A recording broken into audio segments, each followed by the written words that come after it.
alaykum qizlarjonlar, bugun bitta tajriba o'tkazmoqchiman. Buning uchun menga yod, Ersaktordan bir 4 в 1 kofesi, makaronlardan foydalanamiz. YouTube'da ko'rdim, buni o'zim ham qilib ko'rmoqchiman. Buning uchun makaronlarimizni yod bilan ifloslantiramiz. Xuddi buni bizning ichaklarimizni hisoblaymiz. Ayirma qamishtorim. Hop, suv solamiz. Hop.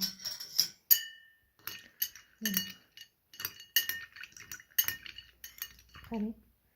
Toksinlar oqibatida ichaklarimiz, ichki a'zolarimiz ham shunaqa bo'lib ketishi mumkin. Natijada jigarlarimizda ifloslanish bo'lib, yuzlarda, qo'llarda pigment infeksiyalar hosil bo'ladi, bilasizlar. Mana sistemamizda 40 minutda tugagan kofemiz. Hop, buni damlab olamiz.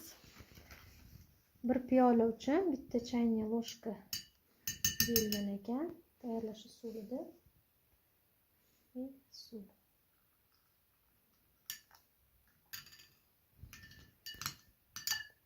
Hop, buni sevib tursin.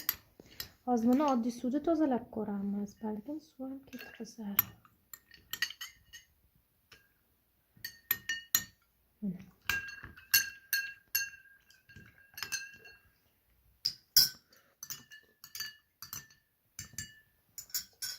Hop, bundan bir qismini endi kofeda tozalayman.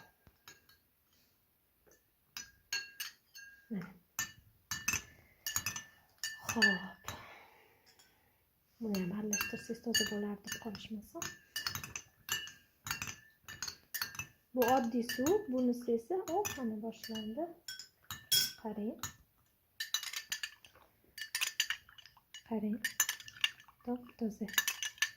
Mana ko'z oldingizda yoddan tozalandi makaronlarimiz. Muncha qora bo'lmagan edi. Mana to'g'ri o'zini ham solamiz. Qarang.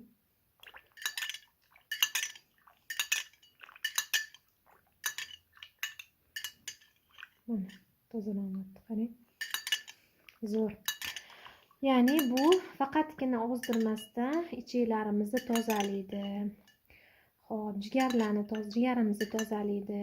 Natijada yuz terimiz tiniqlashadi, qo'l terilarimiz tiniqlashadi, pigment infeksiyalar ketadi. Inson sog'lom holatda ozadi. Agar och qoringa shakar solmasdan iste'mol qilsa, ozdiradi. Bir oyda 5 kilodan boshlab natija olishgan odzivlarimiz bor. Mana ko'p dardlarimizga shifo bo'ladi.